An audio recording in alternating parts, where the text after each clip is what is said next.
ডাক বিভাগের সেবা আরও আধুনিক ও গতিশীল করার জন্য বিগত সরকারের আমলে ১৪ জেলায় মেল প্রসেসিং ও লজিস্টিক সার্ভিস সেন্টার তৈরি করা হয়েছিল। এই প্রকল্প বাস্তবায়নে সরকারের ব্যয় হয়েছে ৩৬৫ কোটি টাকা। প্রকল্পগুলো চালু হলেও এর আওতায় মেল প্রসেসিং সেন্টারগুলোর সরঞ্জামাদি এখনও ব্যবহার হচ্ছে না। ২৮৯ কোটি টাকা ব্যয় করে এই সরঞ্জাম কেনা হয়। প্রশ্ন হচ্ছে, তাহলে বিপুল অর্থ ব্যয় করা প্রকল্পটি কবে পুরোপুরি আলোর মুখ দেখবে? তাছাড়া মেল প্রসেসিং সেন্টারগুলো কেনই বা পুরোপুরি চালু হচ্ছে না?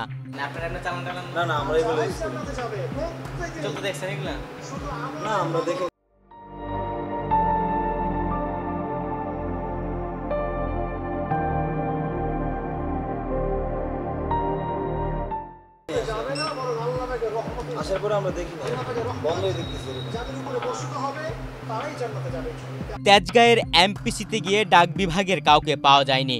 সেখান থেকে ডাক সদর দপ্তরে যোগাযোগ করার জন্য বলা হয়। পরে ডাক সদর দপ্তরের এক কর্মকর্তা জানিয়েছেন, এই সেন্টারে দিনের বেলা ডাক বিভাগের কার্যক্রম চলে না। তার কথা অনুযায়ী রাতে কার্যক্রম চলে। সরেজমিন গত ১৭ আগস্ট রাতে এমপিসি সেন্টারে গিয়ে দেখা গেছে বিলি নামে একটি বেসরকারি কুরিয়ার সেবা সংস্থা সেখানে কাজ করছে। আর এসব কাজের তদারকি করছেন ডাক বিভাগের কর্মরত একজন পোস্টমাস্টার। ডাক বিভাগের কর্মচারীরা কোনো কাজ করে না এখানে। ডাক বিভাগের কাজ আগে ছিল সেট টুতে, যারা ছিল ওরা আগে নিচে কাজ করতো ডাক বিভাগের। তো ওদের জন্য হচ্ছে আরএমএসে এখন ট্রান্সফার হয়ে গেছে আর কি, মানে মেল প্রসেসিং সেন্টার থেকে আরএমএস রেলওয়ে মেল সার্ভিস, যেটা কমলাপুর, এখানে তারা ট্রান্সফার হয়ে গেছে। যেহেতু কমলাপুর থেকে সারা বাংলাদেশে আর কি ডাক বিতরণ হয়, ঢাকার মধ্যে এটা সেন্ট্রাল, তো ওইখানে সবাই শিফট হয়ে গেছে। এখানে মূলত আমরা আছি, কমার্সে যারা আমরা কাজ করি তারা আছি, আর নিচে ফসলের যারা কাজ করে তারা আছে। ডাক বিভাগের তেজগাঁয়ের এমপিসি সেন্টারে গিয়ে দেখা গেছে শুনশান নীরবতা। ভবনের ভেতরে প্রবেশের পর হাতের ডান পাশে কাজ করতে দেখা যায় বিআরটি এর লাইসেন্স বিভাগকে। ভবনের নিচতলার অন্য পাশে ফসল নামের একটি প্রতিষ্ঠানকে ভাড়া দেওয়া হয়েছে। মাঝখানে এমপিসির সরঞ্জাম অব্যবহৃত অবস্থায় পড়ে আছে। দোতলায় বিলি নামে একটি প্রতিষ্ঠান রয়েছে। ওই প্রতিষ্ঠানগুলো এমপিসি সেন্টারে কিছু সরঞ্জাম ব্যবহার করে। অন দা ওয়েতে ইয়েটা কিন্তু আমাদের মাধ্যমে হয়, সব পরিবহনটা আমাদেরই আসবে। একটু পরে যখন এগুলো নিতে আসবে গাড়ি, আমাদের ডাক বিভাগের গাড়ি নিয়ে যাবে কমলাপুর প্রসেসিংয়ে, ওখানে শটিংটা আমাদের, ওটাও ডাক বিভাগের। ওখান থেকে আবার রাতের মধ্যে সব বিভিন্ন অফিসে চলে যাবে, বিভিন্ন পোস্ট অফিসে বরাবর সকালের মধ্যে। ওখানে যে ওখানে উদ্যোক্তারা ওনাদের দেওয়া আছে আর কি, ওখানে শুধু ওরা ফোন করে ওরা বিলি দেয়। আর এর মধ্যে যত প্রসেসিংয়ের কাজটা পুরোটাই আমাদের ডাক বিভাগ। আচ্ছা, আমি তো শুনলাম এখানে হচ্ছে আপনার গিয়ে ডাক বিভাগের লোকজনই কাজ করে, কিন্তু এসে শুধু দায়িত্বরত পেলাম আপনাকে, আর সিকিউরিটি হচ্ছে ডাক বিভাগে। যারা আছে তারা কেউ ডাক বিভাগে, এখানে ডাক বিভাগে তারা কেউ নাই।